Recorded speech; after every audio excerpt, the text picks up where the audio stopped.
Mas eu queria primeiro, vou tentar ser bem breve, né? Primeiro falar do contexto internacional, né? O nosso tema aqui é rumos da economia brasileira e que mundo que nós vivemos. Eu destacaria dois aspectos principais, né, no cenário internacional. Já foi falado sobre isso pela Maria Lúcia, pelo próprio Mussi, mas eu queria chamar a atenção para uma situação de extrema financiarização da economia mundial. Isso não vem de hoje, né, mas existe uma tendência cavalar, né, de financiarização da nossa economia. No outro dia eu me espantei com um dado: a dívida mundial, considerando a dívida pública, né, das nações, a dívida das empresas e a dívida das famílias, ela chegou a algo em torno de 250 trilhões de dólares. Né? Isso dá mais ou menos 4 PIBs e meio do planeta. É uma coisa fabulosa, né?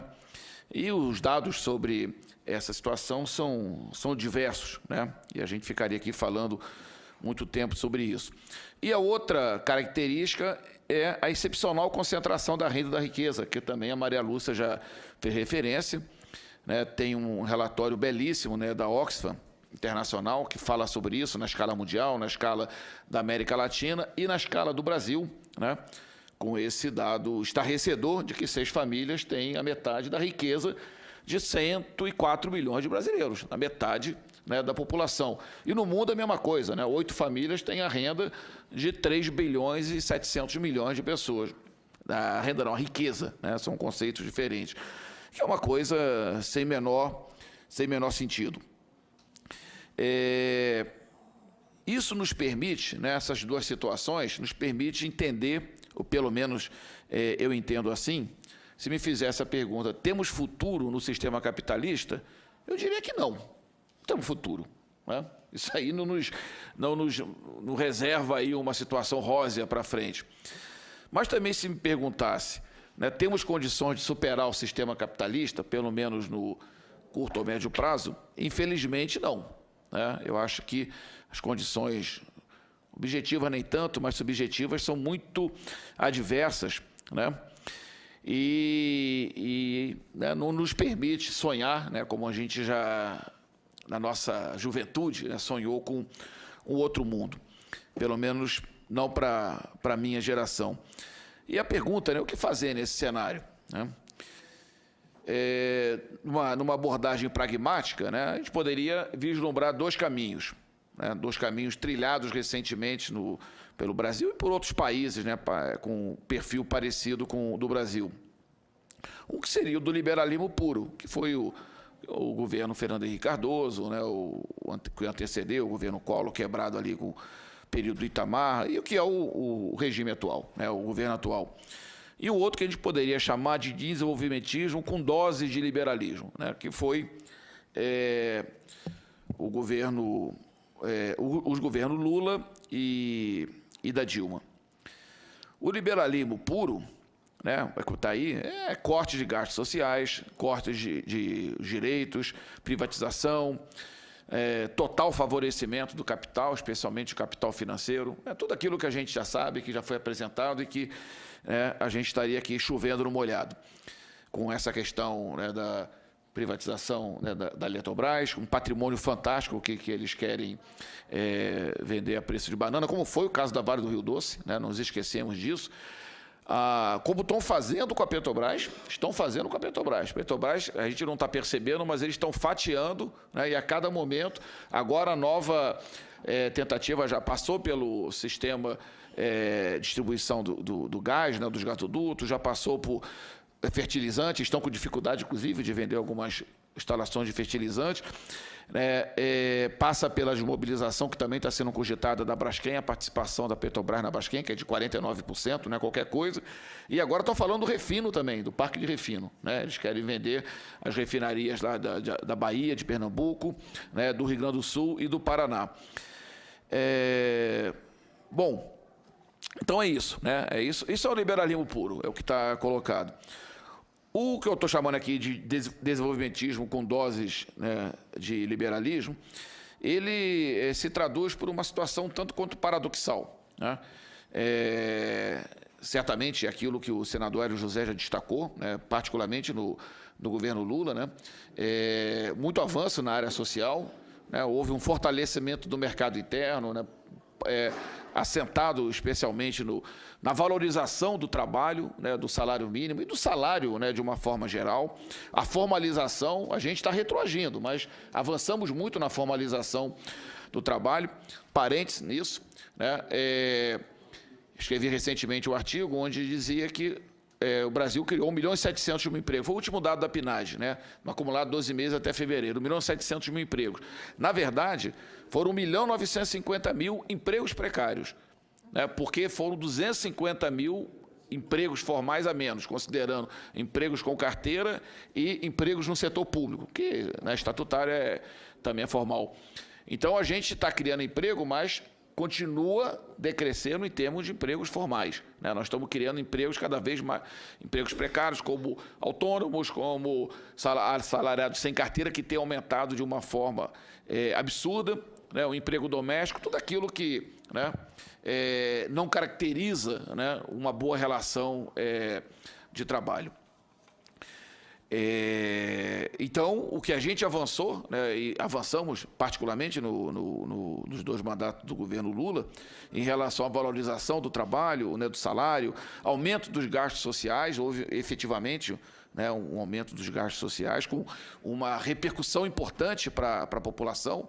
Está aí o Minha Casa Minha Vida, as pessoas questionam, mas era excessivamente subsidiado, né, a moradia, mas essa situação mesmo, né? Às vezes as pessoas se espantam, né? Poxa, mas vai subsidiar a moradia para o camarada que ganha até 2 salários mínimos. Mas o Brasil subsidia tudo, pô. Ora bolas. O Brasil dá incentivo fiscal para mega empresas, né? Eu lembro que o setor automobilístico aí passou anos e anos, né, recebendo incentivos fiscais, benefícios de toda a ordem. Para as mega empresas pode. Agora, para o pobre do camarada ganhador de salário mínimo, ele não pode receber uma habitação simples, né, uma habitação muito simples subsidiada, que aí é um questionamento. É a mesma coisa do crédito estudantil, é a mesma coisa do Mais Médicos, né? Não, porque tal, mas bota o Mais Médico, colocou o médico onde o médico, né, não ia na situação, né, na situação anterior, e não ia, né? Aliás, muitos brasileiros se recusavam a ir, né? Tem que fazer o acordo lá com a UPAs e com o governo cubano para botar os médicos lá no interior da Amazônia, né, do Nordeste, ou mesmo na periferia das grandes cidades, né, que muitos médicos brasileiros se recusam a ir. Isso avançou muito, mas, por outro lado, tem uma situação paradoxal, né? Porque o tal do tripé foi mantido, praticamente intocado, né? A questão do superávit primário, não é que a gente é contra, né, que tem o equilíbrio do orçamento. É claro que ninguém é contra ter o equilíbrio do orçamento. Agora, em que dosagem que ele é feito? E com que custo para a sociedade ele é feito? Essa é a questão. Ninguém está aqui pregando que deva... Não, vamos ter um orçamento desequilibrado, né? Só um desequilibrado poderia propor isso, tá certo? Não é essa a questão. É possível, né, ter um equilíbrio orçamentário sem impor sacrifício à população. Esse é o desafio, né? E a questão do câmbio flutuante, né, que a gente adota, que, na verdade, temos que perguntar a quem interessa o câmbio flutuante. A quem interessa? Ele interessa ao capital especulativo. Não interessa à indústria nacional. Ele foi um dos grandes responsáveis pelo processo de desindustrialização que o Brasil passou e tem passado e pela reprimarização da pauta de exportação do Brasil, que é uma coisa absurda. O Brasil tem a composição da pauta de exportação que tinha no final dos anos 60. A participação dos produtos industriais nas exportações brasileiras retroagiu quase que 50 anos. Bom, mas mais do que isso, né, a Maria Lúcia também falou do modelo tributário, né? Nesse período, infelizmente, nos 4 anos, nos 8 anos do governo Lula e nos 5 anos da Dilma, não avançamos 1 milímetro na mudança do nosso modelo tributário. Não é que a carga tributária do Brasil seja elevada, eu não vejo dessa forma, 32%. Não é nada excepcional, tudo bem, mas não vamos comparar com o Peru, porque o Peru não tem serviço social nenhum, não tem serviço de aposentadoria, não tem nada. Então, não vamos comparar com quem não permite que a população tenha acesso, né, aos bens públicos. Mas com outros países não tem uma disparidade em relação a isso. O problema é que ela arrecada de quem menos deveria contribuir e deixa de arrecadar com quem deveria efetivamente contribuir. Nós temos um sistema altamente regressivo. Os dados são vários. Recentemente, o Orair e o Gobet apresentaram dados onde a pessoa que tem, o cidadão que tem aí uma renda de até 2, 3 salários mínimos contribui com algo em torno de 40%, 45%, porque a incidência de tributos indiretos é enorme. Enquanto quem tem renda acima de, eu nem me lembro, 170 ou 200 salários mínimos, algo em torno de 3 milhões ano, contribui com 8%. 5 vezes menos proporcionalmente. Não tem menor cabimento nisso, menor cabimento. Nós temos um sistema, modelo tributário nosso é o inverso. Ele arrecada do trabalhador e da classe média, né, e distribui via aqueles mecanismos que a Maria Lúcia já falou, eu não vou repetir aqui, distribui para o pessoal que está no vértice da pirâmide. O tempo está esgotando, eu tenho que correr.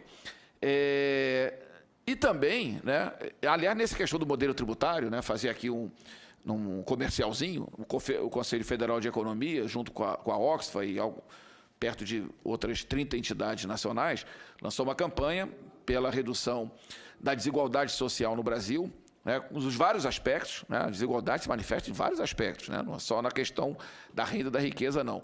Mas ele colocou como eixo central a questão da mudança do modelo tributário, né, como um elemento essencial que marca, né, a construção de uma sociedade absolutamente desigual.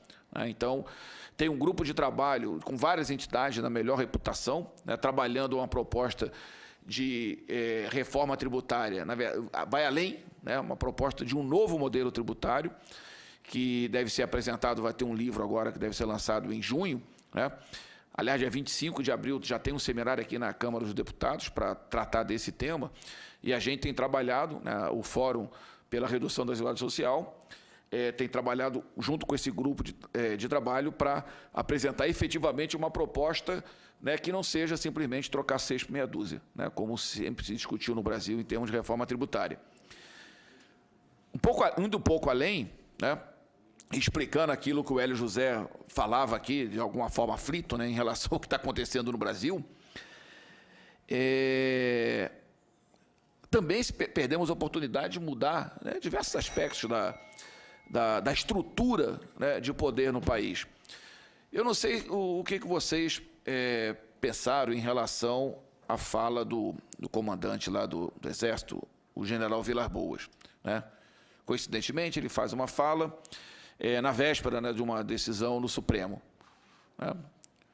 Evidentemente que pressionando, né, o Supremo em relação à medida que adotaria, porque ele dizia que não toleraria impunidade, né? Aliás, uma boa pergunta que deveria ser feita para ele é o seguinte: se ele não tolera impunidade, por que não pune os torturadores, os assassinos da ditadura militar, que não foram punidos até hoje? Deveria começar por aí. Se quisesse efetivamente punir, né, devia começar a punir dentro das próprias Forças Armadas, né, porque nenhum daqueles que praticaram esses crimes foram punidos, né, passou-se uma borracha por cima. Mas aquilo ali é inaceitável. A pressão sobre o corpo. Da mesma forma como é inaceitável, e entra aí a questão da reforma dos meios de comunicação, isso ninguém me contou e eu vi, né? Quando um repórter da Rede Globo, no Jornal Nacional, ele coagia a presidente do Supremo, dizendo para ela que seria casuísmo se ela pautasse a discussão sobre a questão da condenação em segunda instância. O problema não é ele coagir, o problema é que ela se deixou coagir. O problema é que ela se deixou coagir, né? E numa atitude autoritária, né, ela simplesmente se recusou a fazer o que era o normal, que era fazer primeiro a discussão sobre, né, o princípio, para depois aí abordar a questão do habeas corpus, que ela se recusou e continua se recusando. Não sei como é que vai ser daqui para frente. E tem também a questão do judiciário, que alguém suspeito, né, como o Reinaldo Azevedo, ninguém pode dizer que o Reinaldo Azevedo seja uma pessoa, né, de esquerda, né, o progressista ou coisa do gênero, ele tem chamado, né, de Estado policial. É o termo que ele tem usado, um regime policial, né, o partido da polícia. É o judiciário que está aí, que manda e desmanda no país, né? Para não falar da reforma política, né, que mantém o um Congresso absolutamente em desacordo, né, com a vontade popular, completamente, né? O Congresso vota tudo aquilo que a população, né, não deseja, né, o que tem sido nesse último período. Então, na verdade, quando a gente fala dos rumos da economia brasileira, o que a gente está vendo, né, é a economia brasileira rumar para uma situação de persistência da crise, porque a crise, se você olhar, a crise para quem? A crise continua ou a crise acabou? Não, para alguns segmentos a crise acabou, ou nem começou. A Maria Lúcia apresentou, o mercado financeiro não teve crise. Ou algum momento os bancos deixaram de reduzir os seus lucros? Não, nenhum momento. Ou outros segmentos, e alguns outros segmentos, não só os bancos, alguns segmentos, não tiveram crise. Tá certo? Mas a grande maioria da população, essa sim, vive uma crise, né, profunda. Né? Então, a primeira questão é essa, que a gente, às vezes as pessoas falam, mas é possível o Brasil permanecer, né, nos próximos anos na situação que está? Porque para alguns segmentos é possível que o Brasil não seja um país para 208 milhões de pessoas, que seja um país para 80 milhões de pessoas. Já tivemos isso no passado. Já tivemos no passado 60% da população alijada do mercado interno. Então não tem nenhum problema. Aliás, tem outros países que têm uma situação semelhante. Né? Nós não conseguimos botar os 60%. Nós começamos, né, um processo de botar para dentro do mercado de consumo. E, na verdade, isso foi paralisado. Então, é possível que isso aconteça. Não há nenhuma impossibilidade. Né? Então, na verdade, o que acontece é que o capital financeiro ele vem, né, impondo, não é só no Brasil, governos ilegítimos, né, recorrendo a fraudes, recorrendo a golpes institucionais. Tem feito isso. Fez em Honduras, né, vamos lembrar lá, já não lembro nem o nome do cidadão, fez no Paraguai. A minha mulher é paraguaia. Né, eles destituíram lá o bispo, o Lugo, e colocaram o maior traficante de cigarro da América Latina. Lá no Paraguai, eu vou todo ano para lá, e o pessoal fala isso abertamente. O Cartes é o maior traficante de cigarros e outras coisas da América Latina. E é presidente do Paraguai. Isso com a naturalidade. Da mesma forma como aqui. Tiraram lá Dilma, que pode falar tudo dela, mas porque não seja uma pessoa desonesta. Né? Ninguém levantou nada. E, né, temos aí... Bom, ainda bem que a sirene tocou. Mas finalizando... né? Quer dizer, é essa situação, né, onde a vontade popular ela é solapada, né, e prevalece os interesses do capital financeiro. Né? Eu queria finalizar lembrando que o que está acontecendo no Brasil, né? O rumo da economia brasileira, eles vão ser decididos esse ano. Né? Grande parte disso vai ser decidido, a gente não sabe exatamente o que vai acontecer. A gente sabe que uma primeira fase, né, desse golpe aconteceu com a destituição da Dilma, acusada de pedaladas, e a Maria Lúcia apresentou aí. Tem as pedaladas do lucro do Banco Central, que é um absurdo. Né? Tem as pedaladas da devolução dos recursos do BNDES, mega pedaladas. Mas tudo bem, essas podem. Né? Essas podem.